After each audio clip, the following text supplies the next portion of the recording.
insular cortex talks to in the human brain is the amygdala, because once it decides this thing is disgusting, you're a couple of steps away from it being scary, it being menacing, it being something you need to act against.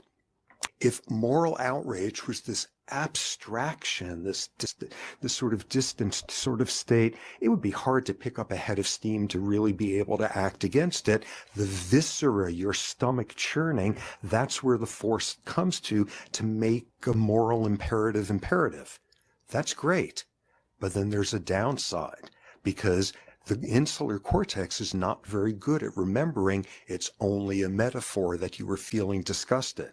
And suddenly you have that whole problem of the world of people who are disgusted by somebody's behavior, which in somebody else's eyes is just a normal, loving lifestyle.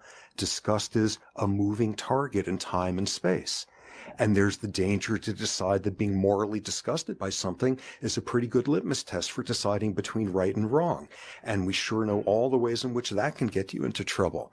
And probably most of all, every ideologue in history has had a brilliant intuitive feeling for how the insular cortex works, which is if you can get your minion to the point that when you talk about them living in the next valley, them who think differently than you, who pray differently, who love differently, if you can get your followers to the point that when you invoke them, insular cortex activate because there's something just disgusting about them, you're 90% of the way towards pulling off your successful genocide.